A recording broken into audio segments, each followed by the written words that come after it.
Davlatimiz rahbari shuningdek kosmosga sun'iy yo'ldosh uchirish hamda birinchi o'zbek fazogirini tayyorlash bo'yicha dastlabki ishlar taqdimoti bilan tanishdi. Kosmik soha bugungi kunda jahon iqtisodiyotining mustaqil va strategik ahamiyatga ega tarmog'iga aylandi. U sun'iy yo'ldosh aloqasi, navigatsiya, yerni masofadan zondlash, infratuzilmani boshqarish, xavfsizlik hamda turli xizmatlarni qamrab oladi. Xalqaro tahlil markazlari baholashicha global kosmik iqtisodiyot hajmi 600 milliard AQSh dollaridan oshgan bo'lib, 2035-yilga borib 1.8 trillion dollarga yaqinlashishi mumkin. Ushbu sohaning o'sish sur'atlari jahon iqtisodiyoti dinamikasidan yuqori. O'zbekiston uchun kosmik sohani rivojlantirish va birinchi milliy kosmonavtni tayyorlash masalasi strategik ahamiyat kasb etadi. Bu haqda ilk bor davlatimiz rahbarining 2025-yildagi Xalqimiz va Oliy Majlisga murojaatnomasida ta'kidlanib, bu turdagi faoliyat uzoq muddatli texnologik taraqqiyotning ustuvor yo'nalishi sifatida belgilandi. Bu esa mamlakatimizni nafaqat texnologiyalardan foydalanuvchi, balki ularni yaratish va rivojlantirish jarayonida faol ishtirok etuvchi davlatga aylanishga qaratilgan qat'iy intilishni ifoda etadi. Kosmik faoliyat davlatlar uchun ko'plab muhim ustunliklarni ta'minlaydi. Avvalo bu ma'lumotlar, sun'iy yo'ldosh monitoringi, qishloq xo'jaligi, suv resurslari, transport va shaharsozlikni aniq ma'lumotlar asosida boshqarish imkonini beradi. Ayniqsa, qishloq xo'jaligida yerni masofadan zondlash orqali tuproq holatini tahlil qilish, namlik darajasini aniqlash, hosildorlikni prognoz qilish, qurg'oqchilik va kasallik o'choqlarini barvaqt aniqlash mumkin. Natijada ilmiy tadqiqotlarning ustuvor yo'nalishlari sifatida tibbiyot va biologiya, o'simliklar genetikasi, materialshunoslik hamda boshqa sohalar rivojlanmoqda. Ikkinchi muhim ustunlik texnologik multiplikator ta'siri. Kosmik loyihalarga kiritilgan investitsiyalar, elektronika, dasturlash, yangi materiallar, uskunalar va aloqa tizimlarining jadal rivojlanishini rag'batlantiradi. Bu yo'nalishlar mamlakatning zamonaviy texnologik bazasini shakllantirishda muhim o'ringa ega. Shuningdek, kosmik faoliyatning mudofaa va milliy xavfsizlik sohasidagi o'rnini alohida qayd etish zarur. Ushbu yo'nalishda mustaqil salohiyatga ega bo'lish, ishonchli aloqa tizimlarini ta'minlash, chegara hududlarini doimiy kuzatib borish hamda favqulodda holatlarni tezkor va aniq baholash imkonini beradi. Bugungi geosiyosiy sharoitda kosmik texnologiyalar milliy xavfsizlik infratuzilmasining ajralmas va strategik muhim qismiga aylanib bormoqda. Shu bois ham mazkur tarmoq jadal rivojlanayotgan yo'nalish bo'lib, izchil va amaliy qadamlar tashlandi. Iqtisodiy jihatdan yuksalayotgan davlat uchun o'zining sun'iy yo'ldoshiga ega bo'lish, yer, suv, infratuzilma va tabiiy resurslar nazoratini ta'minlash orqali iqlim o'zgarishi va agrar sektorga tushayotgan yuklama ortib borayotgan sharoitda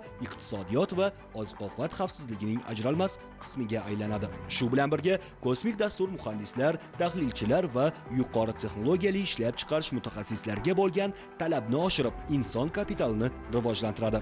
Yangi O'zbekistonning birinchi kosmonavtini tayyorlash mamlakatning texnologik imkoniyatlarini mustahkamlashda muhim omil bo'lib, bu tashabbus yosh avlodni muhandislik, aniq fanlar va ilmiy tadqiqot sohalariga bo'lgan qiziqishini yanada oshiradi. Xulosa qilib aytganda, kosmik sohani rivojlantirish bu ma'lumotlar, kadrlar salohiyati, mudofaa qobiliyati va uzoq muddatli taraqqiyotga kiritilayotgan investitsiyadir. Mazkur yo'nalishda o'z vaqtida pozitsiya egallagan davlatlar jahon bozoriga integratsiyalashib, kelajak avlodlar uchun barqaror texnologik asos yaratadi. Mavzuga doir navbatdagi taqdimot esa ushbu yo'nalishdagi ishlarning davomi bo'lib, soha mas'ullari unga alohida va jiddiy tayyorgarlik ko'rishdi. Prezidentimiz murojaatnomada birinchi milliy kosmonavtni uchirish bo'yicha bizga topshiriq berganlar. Bu masala bo'yicha biz atroflicha o'rganib chiqdik.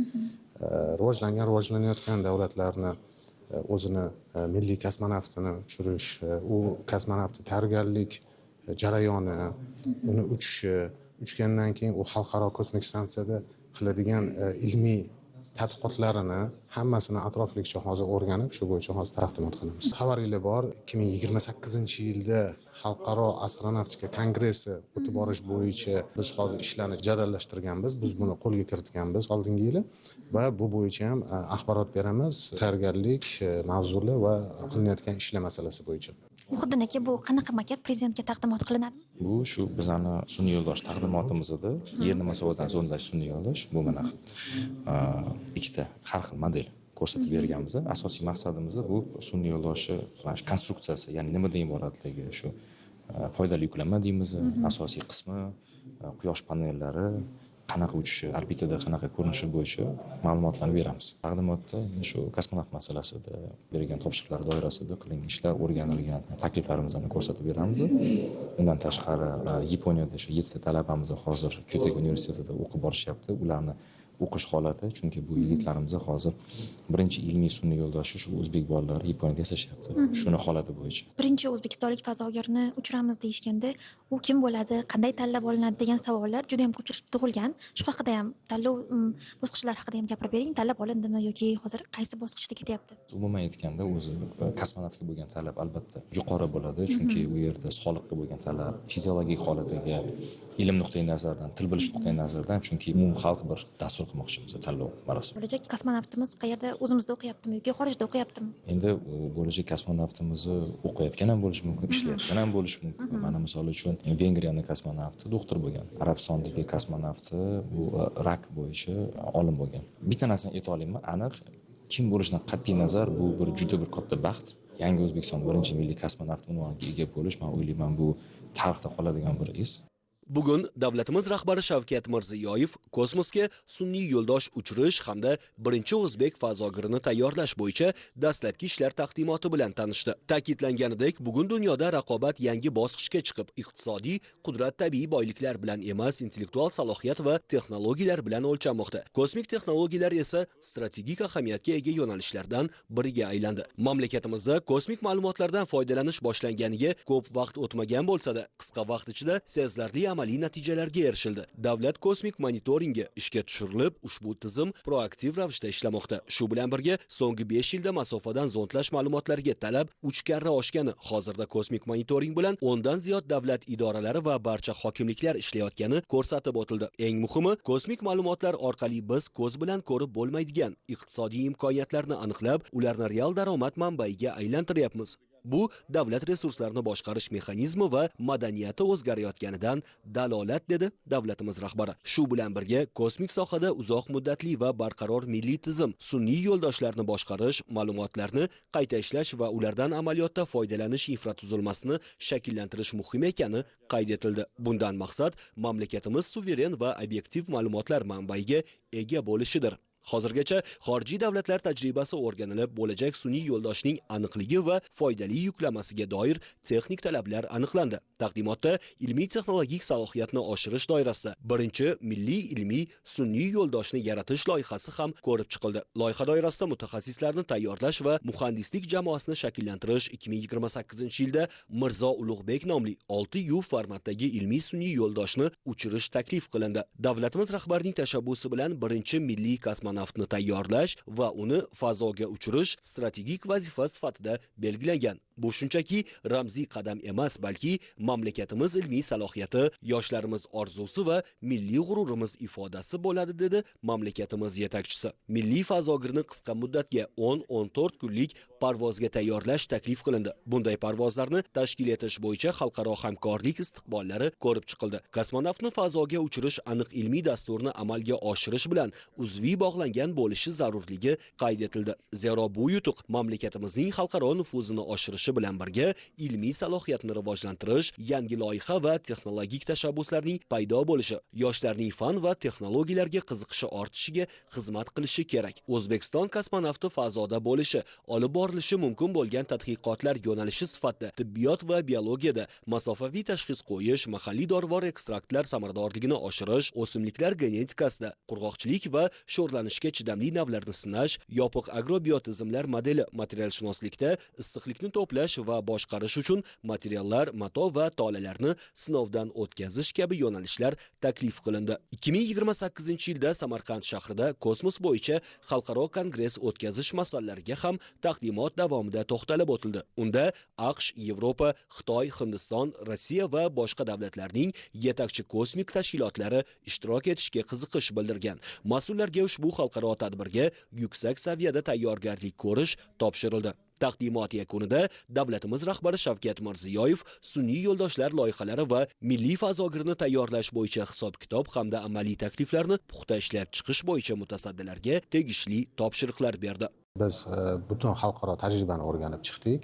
Demak, bunda kosmonavtlarni tanlash, ularni tayyorlash jarayoni, undan keyin kim bilan uchirish masalalarini muhokama qildik va bu bo'yicha maxsus davlat komissiyasini tuzishni bizga topshiriq qilib berdilar. Sun'iy guruh masalasi bo'yicha xuddi shunday, buni birinchi navbatda iste'molchisi kim va u nima uchun ishlaydi va qanaqa ilmiy tadqiqotlar qilinadi bu borada shu bo'yicha aniq topshiriqlar bizga berib o'tdilar va biz 2028-yilda Samarqandda bo'lib o'tadigan xalqaro astronavtika kongressiga ham tayyorgarlik olib bormoqdamiz va bu bo'yicha ham biz ma'lumotlarni berdik va hurmatli prezidentimiz aniq bizga topshiriqlarni berdilar. Hurmatli prezidentimiz mamlakatimizni rivojlantirish uchun doim uzoqni ko'zlab, oldindan tegishli vazifalar belgilab beradilar. Mana IT sohasini O'zbekistonni IT hubga aylantiramiz deb shu 17-yilda belgilab bergan vazifalari mana hozir amaliy natijalarini berib, mana o'tgan yili 1 milliarddan ortiq eksportga ega bo'ldi. Prezidentimiz oldimizga juda bir katta vazifani qo'ydilarki,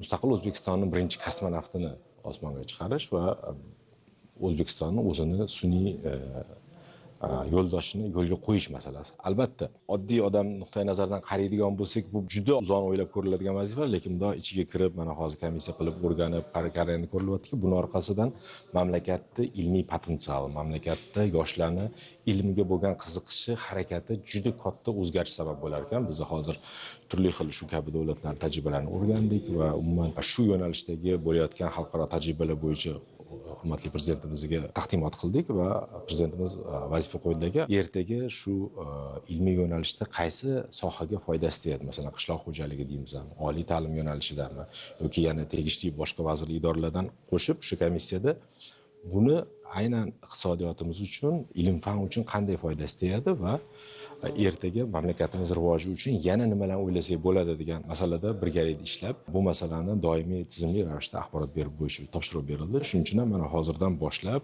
tegishli komissiya tuzilib, albatta bu bo'yicha tizimli ish amalga oshiriladi. Oliy ta'lim, fan va innovatsiyalar oldiga bir qator masalalar qo'yildi. Jumladan birinchi navbatda bu sohaga kadrlar yetkazib berish, yuqori malakali kadrlarni yetkazib berish bo'yicha tizimli ishlarni biz tashkil qilishimiz kerak. O'zkosmos bilan bugundan boshlab yetakchi oliy ta'lim muassasalarini tanlab olib va mana shu talablardan kelib chiqib yuqori malakali kadrlarni seleksiya qilib va kelajakda ushbu sohada faoliyat yuritishi mumkin bo'lgan yoshlarni biz tanlab olishimiz kerak. Hozirgi kunda O'zbekistonda 6 ta oliy ta'lim muassasasida bu yo'nalishda kadrlar tayyorlaymiz. Bu yerda hozirgi kunda 162 ta talabalarimiz o'qishini davom ettiryapti. Shu bilan bir qatorda 30 dan ortiq ilmiy tadqiqot ishlarimiz ham bu yo'nalishga qaratilgan. Hurmatli prezidentimiz ilmiy tadqiqot ishlariga alohida e'tibor berishni bizga topshiriq qilib berdi. Bunda hozir ustuvor yo'nalishlar qilib belgilab berilgan yo'nalishlardan bittasi bu qishloq xo'jaligi, ikkinchisi bu genetika sohasida, ya'ni o'simlik genetikasi, uchinchisi bu tibbiyot, biologiya va materialshunoslikka alohida urg'u berib o'tildi. Bu sohalarda biz endi shu yo'nalishga ixtisoslashgan oliy ta'lim muassasalarimiz, ilmiy tadqiqot institutlarimizni biz faoliyatini O'zkosmos bilan birgalikda ishimizni tashkil etamiz. Yana bir asosiy topshiriq shunaqa bo'ldiki, hozirgi paytda dunyo tajribasini o'rgangan holda chet ellarga yoshlarimizni borib o'qitib kelish, chet ellardan yetakchi mutaxassislarni taklif qilib ushbu universitetlar bazasida yoki O'zkosmos qoshida biz guruhlarni shakllantirib, u yerda tizimli o'qishni va ilmiy tadqiqot ishlarini olib borish kerak. Biz oldimizda turgan eng asosiy masala shu hozirgi kosmosni o'rganish va tadqiqot qilish bo'yicha yuqori malakali kadrlarni tayyorlash va ularning faoliyatini tizimli yo'lga qo'yish hisoblanadi. Biz albatta hurmatli prezidentimizning biz oldimizga qo'ygan masalalarni muddatida va samarali va sifatli bajarishga va'da beramiz. Kosmosda ham biz oxirgi 1-2 yilda katta marra, katta qadamlar qo'yyapmiz. 3 yil 4 yil oldin aytaylik kosmonavt masalasi O'zbekiston uchun yetib bo'lmas bir mavzu bo'lgan bo'lsa, bugungi kunda aniq rejalar, aniq masalalar ko'tarib, albatta dunyo tajribasini o'rganib ko'rsatib berdik. Dunyoda qanaqa bunga yondashuv bo'lgan, bizga o'zimizga o'xshagan rivojlanayotgan davlatlar qanaqa qadamlar bosishgan, bu narsada nimaga e'tibor berishga davlatimiz rahbari tomonidan aniq bizga ko'rsatmalar berildi. Hamma vazirlik idora bilan birgalikda ishchi guruh tarkibida o'tirib, aniq reja takliflar bilan keyingi qadamlarni bosish bo'yicha hamma yo'nalishlar bo'yicha kerakli bizga ko'rsatmalarni berdilar. Bizning ishimiz natijani ko'rsatish.